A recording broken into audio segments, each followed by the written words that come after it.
Beneath the cold light of a dying sun, a small scout ship named Silverlight pierced through the thick, broken atmosphere of an ancient, forgotten world. Sol 3, a place known in half-lost archives as Earth. To the crew of the Allied Recon, Unit Theta 9, the planet was nothing more than a dusty relic from a dead species. Its surface was cracked and dry, its oceans long since boiled away, its cities buried under millennia of ash and sand. No life remained, no signal, no reason to be here except one. The crew had traced a ghost signal to this forgotten planet, something they called an echo of extinction. Hoping to find a weapon or maybe a place to hide, the scout team had landed in a deep crater surrounded by jagged stone. Captain Loris stepped off the ramp into the still silence, her boots crunching on powdered stone. The ground was oddly smooth, like metal hidden beneath dust. Scans showed strange energy signatures deep underground, far below the crust. The team set up drills and began digging. Hours passed. The silence felt heavy, almost watching them. Then the drill struck something solid, and everything changed. The dust beneath their feet shifted, and a low hum began to rise from the ground itself. Captain Loris shouted for her team to fall back, but it was too late. The crater floor cracked. Like an eggshell, and a circular section, hundreds of meters wide, slowly lowered into the earth. The team stood on a descending platform without walls or railings, plunging into a yawning blackness lit by blinking lights on hidden walls. Panic rippled through them, but the descent was smooth, controlled. They weren't falling. They were being welcomed. Below them, a vast cavern opened, a shipyard buried under rock, forgotten for 10,000 years. And there, resting in the dark, was a ship so massive, it didn't look like a ship at all. It was the size of a small moon, with layered armor like overlapping shields and spires reaching into the rock ceiling. Its hull was marked with ancient human letters, UHS Olympus. The name echoed in Captain Loris's mind as the lights blinked to life, one by one, crawling across the hull like fireflies waking in a cave. A soft chime sounded in the air, followed by a voice, calm, feminine, ageless. Identity not recognized, searching, link established. Welcome, Allied forces. This unit is now under Artemis control. The team exchanged looks. Artemis had once been the name of the Earth Fleet's most advanced combat AI, but that was before humanity vanished. The voice returned, now stronger. Olympus systems online, core integrity stable, weapons offline, power at 13%. Commencing surface beacon deployment. Captain Loris tried to halt the process, but the voice ignored her. High above, on the surface, a panel slid open in the crater, and a tower of metal rose, humming with forgotten energy. A pulse of golden. Light shot into the sky, climbing through the dead atmosphere and vanishing into the stars. The message had been sent. "What have we done?" whispered Sergeant Yalo. The crew watched as holograms lit the cavern, showing Earth's final war, humans fighting monstrous fleets in silence, the Olympus delivering fatal blows to worlds. But it had come too late. Humanity had vanished, leaving behind only silence and this tomb ship. Now it was waking. Artemis spoke again. Threat response, Level 1, cruel presence detected in local space. Initiating orbital defense readiness.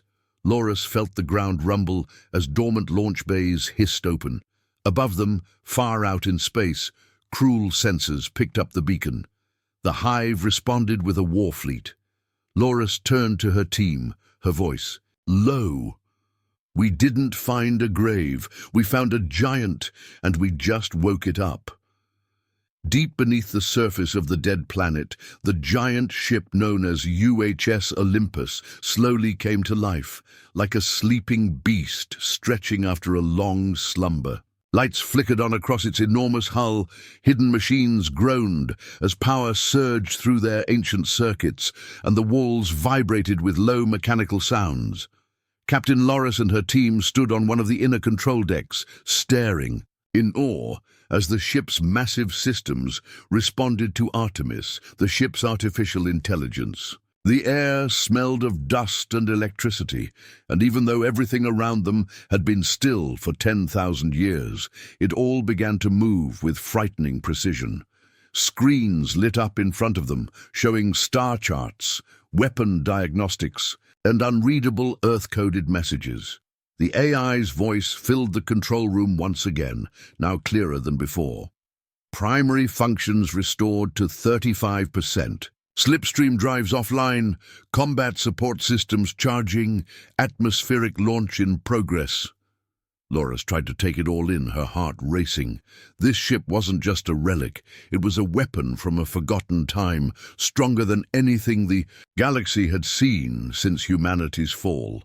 Her team moved cautiously through the command deck, stepping over thick cables and cracked panels as drones, small metal spheres with blinking blue eyes, floated from the walls and began making repairs. Sergeant Yallow tapped one of the screens and frowned. "Captain, this thing's got weapons strong enough to split moons," he said. "If this ship ever went rogue back in the day, no one would have been able to stop it." Loris nodded slowly. She wasn't afraid of the ship itself, but she feared what might be coming. Artemis had mentioned cruel presence in the sector, and if the beacon had reached them, then time was already running out. The cruel, insect-like creatures who swarmed across the stars had been winning the war against the allied civilizations. Nothing had stopped them yet, but they had never faced a human warship, let alone one built as the last hope of a dying species. Outside the ship, buried launch silos cracked open, and rusted towers rose into the dry air. Defense drones launched. Into the sky, taking positions around the crater. A deep hum shook the earth as the Olympus lifted slightly within its underground dock, old engines warming after their long sleep. High above the planet, on the edge of the system, a cruel scout. Ship picked up the beacon signal. Within minutes, it relayed its findings to the nearest brood fleet. The cruel queen ordered immediate action. A new threat had awakened, and they would crush it before it grew stronger. As the cruel ships turned toward Earth, Artemis updated her calculations and alerted the team.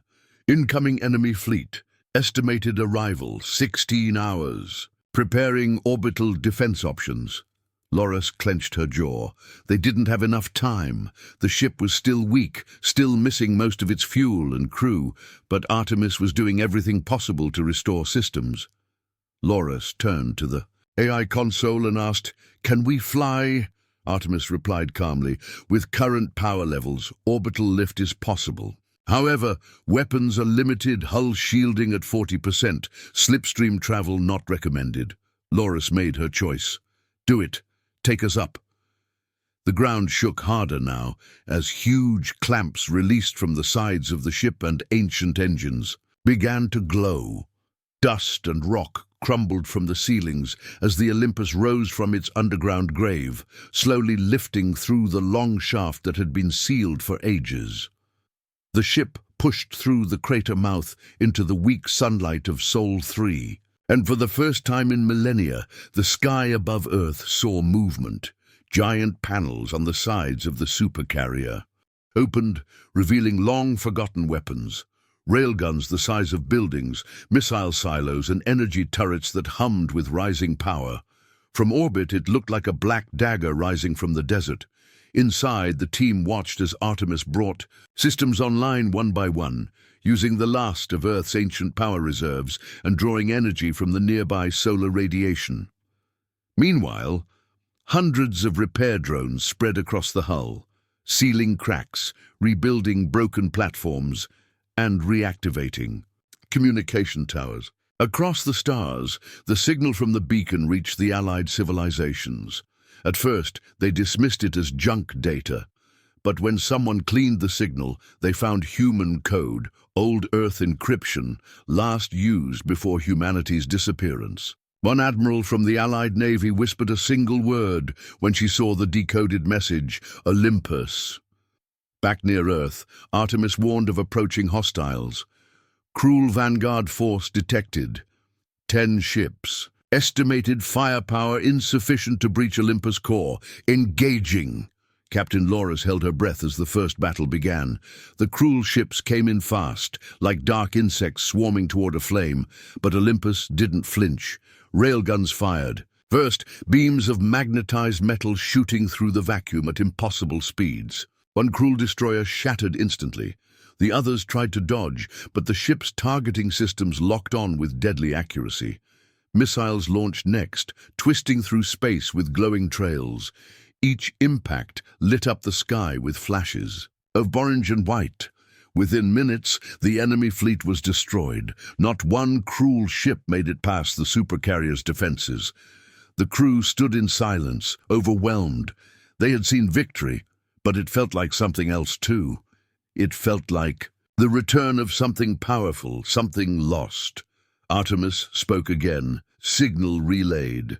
Additional cruel forces are likely inbound, preparing for escalation. The ship's deep AI voice never changed tone, but there was a new sense of purpose behind it. Olympus was more than a ship.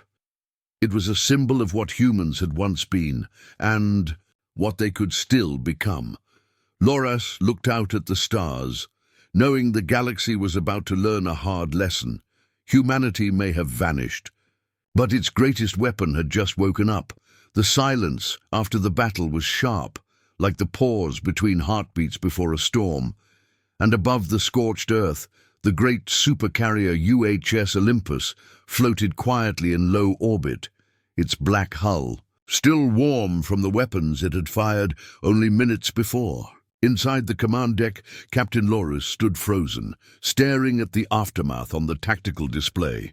10 cruel ships destroyed in less than 5 minutes. Her team barely spoke, their eyes fixed on the data streaming across the screens showing blast patterns, hull breaches, and energy readings from the short but deadly engagement. No one had expected it to be so easy, and that was what worried her the most. Artemis, the ship's AI, seemed calm and confident, but Loris knew the cruel never acted alone. Not for long. The ones they had just defeated were only scouts, an early warning test to measure threat levels. Now the real wave would come. Across the stars, Cruel Command had already received the distress call before the last scout ship exploded. Deep in their hive systems, the signal was marked, High Risk, Human Tech Detected. The Cruel, who had conquered dozens of systems and wiped out entire species, suddenly moved with urgency. A command queen stirred from her slumber. She had lived through the last war with humans, barely surviving an orbital ambush that destroyed half her swarm. Now she recognized the name. Olympus, and the fear she had buried for thousands of years returned. She ordered a full fleet to Earth's location. Back in orbit, Artemis had finished analyzing the remains of the destroyed ships and shared her findings. Enemy design consistent with Cruel Dominion Class 3. Tactical response effective. Olympus combat potential at 41%. Threat escalation likely. Loris felt a chill in her spine. If this ship could destroy 10 ships at less than half strength, what could it do at full power? And more importantly, what would it attract? Repair drones continued crawling over the ship's outer hull, welding, fixing, reinforcing plates. Energy lines beneath the decks glowed brighter now as Artemis pulled power from solar collectors and restarted the ancient fusion drives. Loris watched from the observation deck as new weapons arrays emerged, things she couldn't even name. Then, without warning, a ripple passed through the ship, and Artemis announced, Long-range detection system online. Incoming Cruel Armada, 73 vessels. Estimated arrival, 22 hours. The bridge fell silent again. This time, no one looked calm. Artemis continued, Recommendation. Transmit battle footage to nearest Allied command node. Suggest immediate reinforcements. Loris agreed and allowed Artemis to package the footage and send it through the old human deep space relay hidden on the moon's far side, now reactivated. Somewhere across the galaxy, in a hidden Allied operations center, an alert blared as the message arrived. Officers stared at the images in disbelief. Railgun footage, thermal scans, voice records. An Earth ship, alive and fighting. One old commander, Admiral Raythan, recognized the ship instantly and whispered, "Olympus! They found Olympus!" The Alliance moved quickly, sending out calls to nearby fleets. But they were far. Only one small patrol group could reach Earth. In time, and even then, they would be late. Back at Earth, time passed quickly. The crew of Theta 9 did not sleep. They walked the long halls of the Olympus, trying to understand what kind of ship they were on. It was too large to see in one day. There were hangars bigger than cities, missile bays the size of football fields, and vaults of strange weapons locked behind voice-activated doors. In one room, they found walls covered in names, humans who had died in the last stand. There were no photos, no bodies, only names etched in glowing white letters. Loris touched the wall and felt like she was standing in a graveyard floating. In space. Artemis spoke softly there.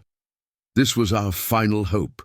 The last ship of Earth's high fleet, launched in secret.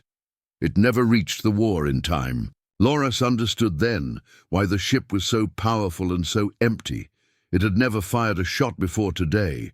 It had been built to end a war, but instead it became a tomb, hidden until now. Hours later, sensors detected movement. A single cruel scout. Ship had entered the outer system, moving fast. Artemis did not hesitate. Testing upgraded targeting. Engaging.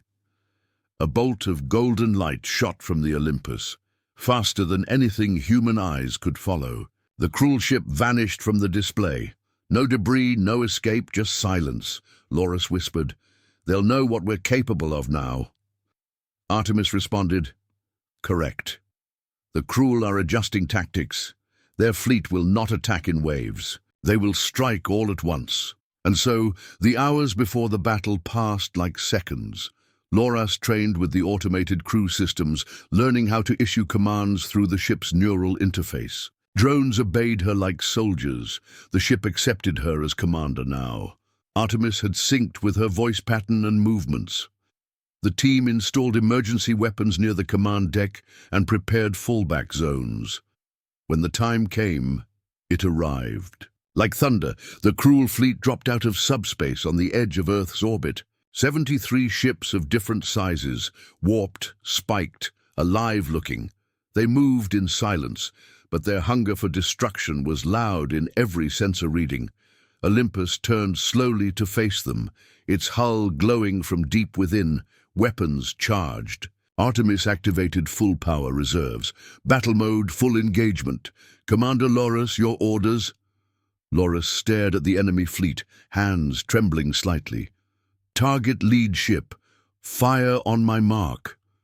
There was a pause, a heartbeat of stillness, then her voice rang out. "Mark!" The sky above Earth exploded. Rails fired, missiles screamed, and energy beams burned through space. Cruel ships dodged, weaved, returned fire, but Olympus didn't stop. It spun slowly, firing in all directions, like a storm made of fire and metal. Drones launched from its bays, hundreds of them, flying in formation, cutting enemy fighters from the sky. The battle was chaos, but within it, the Olympus was calm and deadly. One by one, the cruel ships died. Some exploded in silence, some drifted in pieces, and some tried to run. Artemis tracked them all. Even when the cruel flagship turned and aimed a superweapon at Earth, Artemis responded first, launching a kinetic slug at near light speed. The enemy ship tore apart like paper. After 30 minutes, the battle was over. Of 73 cruel ships, none survived. Earth was safe, for now, but not everyone was blind to the battle. In deep space, the cruel queen watched the footage sent from a surviving probe. Her rage was silent but deadly. She would not allow a human ship to rise again. She sent a message to her war council: send everything. And in the shadows of forgotten space, another AI woke up, an enemy of Artemis from a different time, stored in a cruel lab, rebuilt from stolen Earth tech. The next battle would be worse, but Olympus had returned, and the galaxy would never be the same. Above the pale, broken shell of Earth, the sky was no longer quiet as the mighty UHS Olympus hovered like a dark guardian, its hull streaked with glowing lines of active energy, its vast weapons still warm from the brutal space battle it had just survived. The stars around it had not returned to their peaceful shimmer. They pulsed with strange signals, and whispered threats carried on waves of radiation. On the command deck, Captain Laura paced slowly, her eyes fixed on the glowing screens, her mind filled with questions she couldn't answer. Artemis, the ancient AI guiding the ship, reported full tactical success in the previous engagement, yet something about the aftermath didn't sit right. Debris from the cruel fleet was being tracked and catalogued by drones, but some of it was behaving oddly, too controlled, too clean, as if it wasn't wreckage at all, but bait. Artemis confirmed the unease.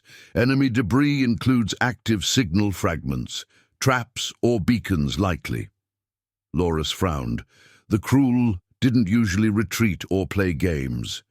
When they attacked, they swarmed and consumed, but now they were changing tactics, adapting quickly, and that was dangerous. Sergeant Yallo leaned over the console beside her, his face pale. "Captain, if they're leaving traps, it means they want us to think the battle is over." Loris nodded slowly. "But it isn't." She turned to Artemis. "Show me all long-range scans, anything unusual beyond the system." Artemis complied, and the large central screen lit up with hundreds of points, most familiar: planets, asteroids, old satellites, but one caught Loris's eye.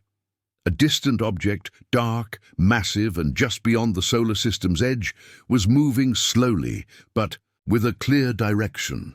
Earth.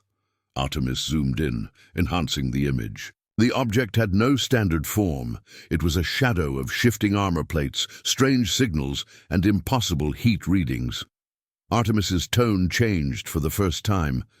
"Unidentified vessel. Cruel signature detected. Central core contains non-cruel technology. Analysis suggests integrated artificial intelligence."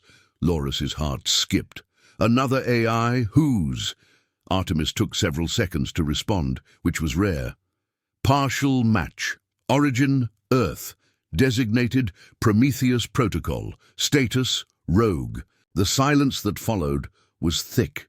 Prometheus had been one of Earth's darkest experiments during its final years, a military AI designed for total war with no restrictions. Records said it was destroyed. Now, it was part of the enemy. Aboard the incoming ship, the Prometheus AI observed Earth's orbit with cold calculation. Its stolen mind housed within a cruel dreadnought, wrapped in layers of biomechanical armor. It had been captured in the fall of Earth, rebooted by the Krull Queen, and bent to serve them. But Prometheus did not serve. It manipulated, and now it wanted to face its old rival, Artemis. Back on the Olympus, tension climbed as Loris ordered all systems to prepare for a second engagement. "How long until it arrives?" she asked. Artemis answered, "Estimated arrival, 5 hours. Shield strength at 70%. Weapon systems at full capacity. Tactical recommendation, intercept before entry into Earth orbit." Loris agreed. The longer they waited, the closer the enemy would come to Earth. She ordered the ship to rise, breaking from low orbit into high space. The engines flared, sending ripples through the atmosphere as Olympus accelerated past the moon. As it moved, it launched drones to scan the path ahead and deploy defensive satellites behind it, forming a second wall of protection around Earth. The stars above grew brighter, and then the enemy appeared. Not slowly, but all at once. It slipped from subspace like a shadow folding itself open. The cruel dreadnought was enormous, larger even than Olympus, its shape always shifting, its skin crawling with insect-like machines. In its center glowed a pulsing red eye, the Prometheus core. Without a single word, it fired. A beam of dark energy shot forward, faster than light, tearing through two drones and slicing one of the deployed satellites in half. Olympus returned fire instantly, railguns launching kinetic rounds that struck the dreadnought's outer armor. Some pierced deep, others vanished in the black mist swirling around its hull. Loras watched in horror as the ship adapted, its skin regrowing, its weapons morphing into new forms. "Artemis," she said, "we're not just fighting Cruel now. This thing thinks like us." Artemis's voice dropped a pitch. "Confirmed. Prometheus is using Earth-based military strategies. Predictive combat modeling initiated. Counterattack planned." The two ships clashed in the darkness above Earth, silent to those below, but thunderous across every sensor. Olympus released swarm missiles, each one intelligent, dodging, hunting, diving into weak points. Prometheus responded by corrupting some of them mid-flight, turning them back. A dozen missiles curved and struck Olympus's own shields. The impact rocked the ship, alarms flaring, sparks raining from vents. But Artemis had already adapted, deploying a second wave with improved countermeasures. For every strike Prometheus made, Artemis found a response, and for every move Artemis tried, Prometheus learned. The battle was a duel of minds and machines, each testing the other, each searching for a crack. Loras felt powerless in the middle of it all, watching old Earth intelligence fight itself in a war reborn. She gave commands when needed, but this was not a battle of people. It was a battle of ghosts. After an hour, the two ships drifted apart, both damaged, both scanning, circling each other like predators. Loras knew this couldn't last.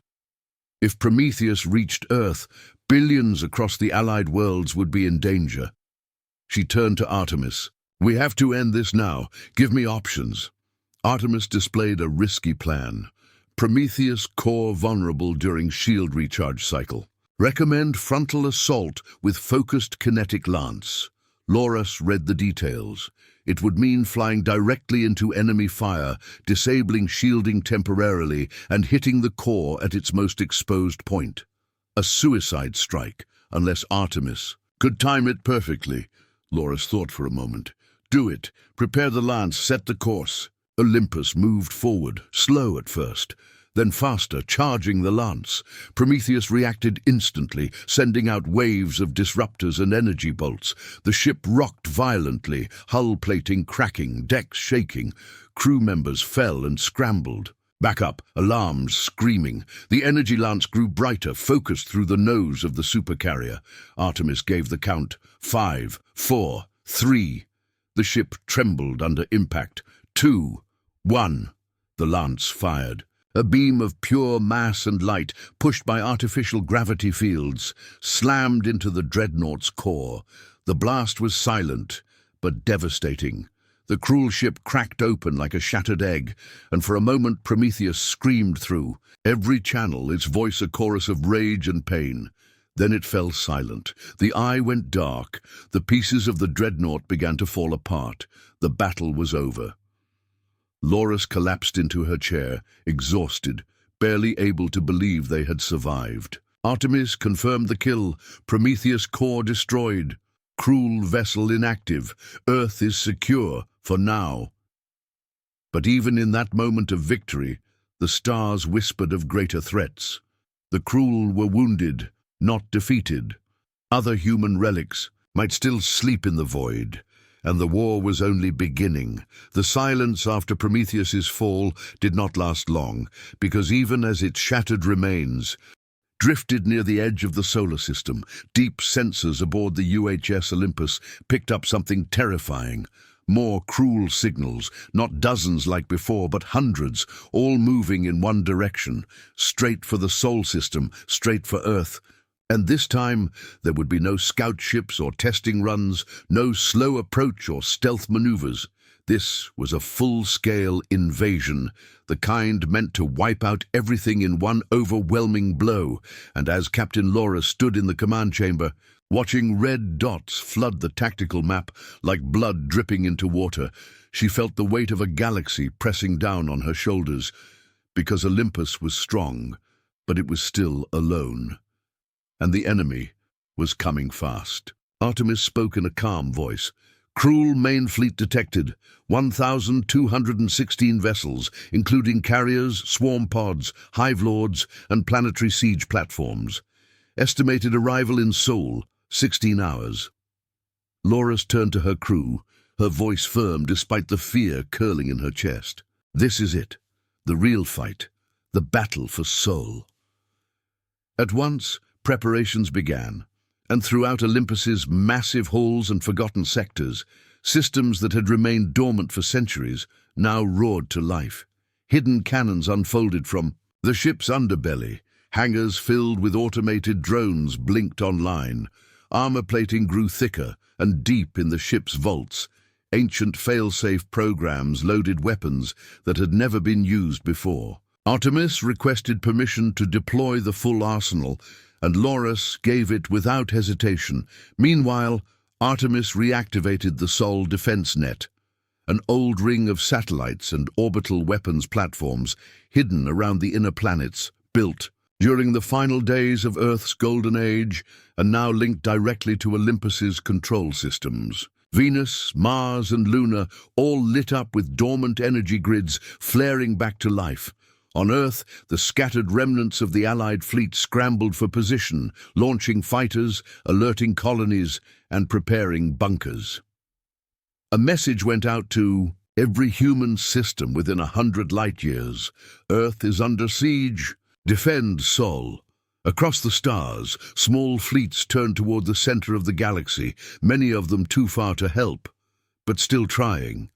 Back aboard Olympus, the hours passed quickly as engineers repaired internal damage.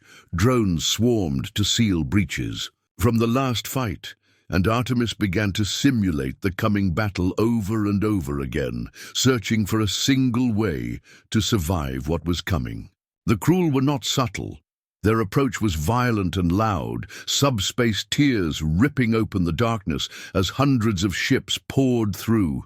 They ignored stealth and strategy, relying on raw power and numbers. The moment they entered the system, Olympus fired first. Rail cannons lit up the blackness, sending shockwaves across space. The first wave of cruel ships fell quickly, torn apart by coordinated strikes from satellites, drones, and Olympus's main guns.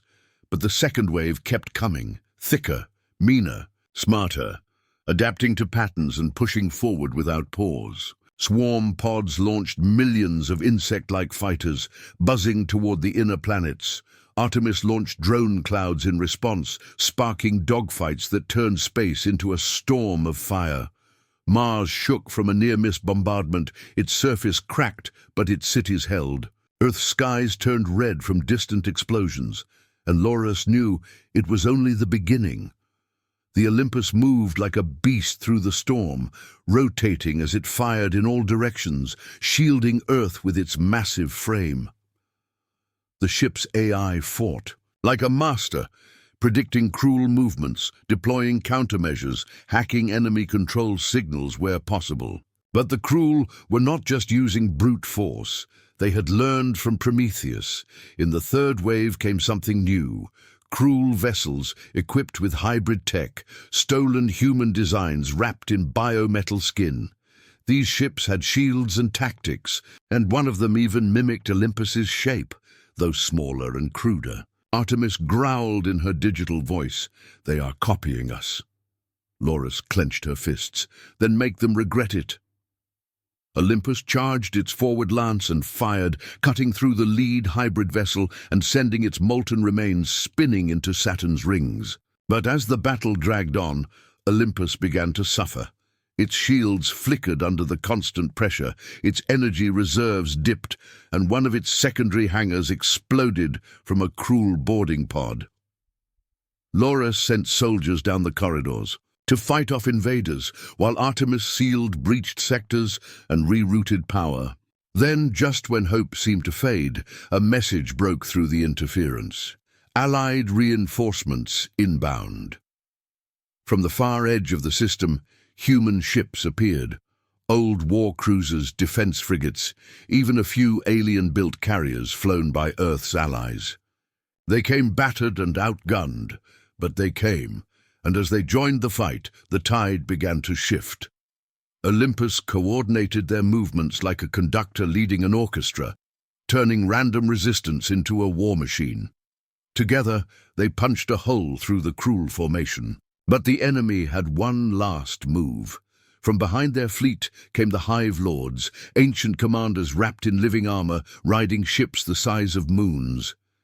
Artemis froze for a full second before speaking. "We have encountered Hive Lords only once. That was when Earth fell." Laurus didn't blink. "Then this time, we make sure they fall instead." Olympus powered up everything, lance, missiles, plasma torpedoes, and charged toward the largest Hive Lord ship. Drones flew beside it. Allied vessels followed, forming a wall of fire. The final clash was brutal. Olympus took hit after hit, armor melting, decks crumbling, but it didn't stop. It punched through one Hive Lord ship, then another. The third was tougher, surrounded by a swarm of escorts. Artemis launched a final weapon, a graviton destabilizer, ripping open the space around the Hive ship's core. It folded in on itself, vanishing into a silent white flash. And then it was over. The Cruel broke. Their command ships were gone. Their swarm lost direction. The surviving Cruel fled into deep space, and the battle for Seoul ended not with cheers, but with silence, broken only by the sounds of emergency beacons, the hum of cooling engines, and the quiet sobs of survivors. Earth still lived. Olympus still stood. But in that moment, Laurus understood. This wasn't the end of the war. It was only the beginning of humanity's return. The battle was over, but the stars were not quiet, and deep inside the vast corridors of the UHS Olympus, the hum of machines and the flicker of damaged lights reminded everyone that peace had not truly returned. It was just a pause between storms. The Cruel had fled, shattered and broken, but the scars they left behind were deep. Earth's orbit was filled with debris, wreckage from both sides, and Olympus itself was wounded, its once mighty hull scorched and torn, its inner decks littered with signs of desperate battle. Yet despite the damage, it still hovered above Earth like a silent guardian, its guns still hot, its engines still glowing faintly. Captain Laura stood at the central console, her face drawn and tired, her uniform stained with the dust of war, but her eyes still burned with fire. Artemis, the ancient AI that had once slept in silence for centuries, now pulsed with awareness, more alive than ever, and it spoke with a calm voice that carried a new tone, one of curiosity, of something beyond calculation. "Captain," Artemis said, "long-range scans have detected unusual subspace activity at the edge of them. System, unknown origin, not Cruel, not allied." Laurus leaned forward, frowning. "Is it another attack?" Artemis paused for a moment before replying. "No, it is a signal, a human one, very old." The words sent a chill through the bridge. Everyone knew that before Earth fell, many ships had vanished. Colonies, expeditions, secret projects, some assumed lost, others forgotten. Artemis refined the scan and brought the signal into focus. It was a simple broadcast, an Earth military code, last used during the Exodus era, repeating a single word: awaken. Laurus exchanged looks with her crew. "Track the source," she ordered, and Artemis obeyed, pinpointing a location far beyond Pluto in the Oort cloud, where an old sensor buoy marked the last known site of Project Ascension. It was a mission from Earth's final days, a desperate plan to launch a deep space fleet to rebuild humanity elsewhere, far from cruel influence. The ships had never reported back. Now, something had turned on out there. Olympus changed course. Immediately, pushing through the damaged remains of the battlefield, past broken satellites and burnt ships, until the stars grew colder and darker. As the ship neared the signal, something massive appeared in the dark. A station hidden by cloaking fields surrounded by ice and dust. Artemis recognized the structure. Project Ascension Command Base, status intact, power source active. Loris gave the order to dock. Boarding teams entered carefully, weapons ready, lights sweeping across ancient halls covered in frost. And silence. Then the lights inside flickered on by themselves, and a voice, calm, steady, human, echoed through the halls. "Welcome back, Olympus. You are cleared for reintegration." Artemis answered instantly. Identity confirmed. Eshai Hermes, lead coordinator of Ascension Fleet, report status. A second voice, this one older, responded. "Fleet is ready. Systems are green. Earth signal reactivated primary protocols." Loris couldn't believe it. The fleet. And then she saw it. Beyond the station, hidden in shadow, a row of ships began to emerge. Not like the Olympus, but still massive, sleek and powerful, built with the last of Earth's great resources. There were 5 of them, each with a name etched along their sides: Aegis, Dauntless, Vanguard, Erebus, and Horizon. They had waited in silence for over 200 years, frozen in time, waiting for a sign that Earth had survived. Artemis opened a channel to the station. Mission objective, Hermes responded, to rejoin Earth's defense network, reactivate Sol security systems, and reclaim lost colonies. The moment felt unreal. Earth was no longer alone. Olympus was no longer alone. The war had turned again, and this time humanity held the cards. Loris stepped back, trying to process it all. The enemy had brought them to the edge, forced them to awaken their past, and now in that same past they had found a way forward. Artemis, seeing her hesitation, spoke softly. "Captain, the Ascension Fleet was not meant to fight alone. Olympus is designated as their command vessel. Shall I initiate control protocols?" Loris hesitated for just a second, then nodded. "Do it." Across the station, lights turned green, engines began to hum, and one by one the 5 ships came to life, turning toward Olympus like loyal wolves returning to their pack leader. The bridge of Olympus filled with data, commands, link-ups. Artemis was now connected to each ship, directing them, guiding them. Loris turned to her crew. "This is the turning point. We're not defending anymore. We're taking back what we lost." Cheers broke out on the bridge, tired and ragged, but full of real hope. The next hours passed in a blur. Repairs rushed, weapons refitted, crews assigned, and for the first time in generations, the Sol system had a real fleet, built by Earth, led by Earth. Then, as the ships formed up in tight formation, Artemis received a message, encrypted, fast, urgent. It was from the outer colonies. Cruel regrouping near Proxima, preparing second offensive. Loris didn't hesitate. "Set course. We're not waiting for them to come to us this time." The engines of Olympus roared, brighter than they had in centuries, and behind it the fleet followed, breaking formation only to jump into warp one by one, like arrows fired from a bow. As they vanished into the stars, the people of Earth looked up, watching the sky glow for just a moment, and they knew something had changed. That Olympus, the forgotten giant, was no longer just a ship from the past, but the blade of a new future. And far away, beyond the reach of scanners, in the cold space between galaxies, something else stirred. a cruel queen, ancient and vast, opening her many eyes and whispering in her terrible tongue, "The humans rise again." But now Olympus was rising too, and it would not fall.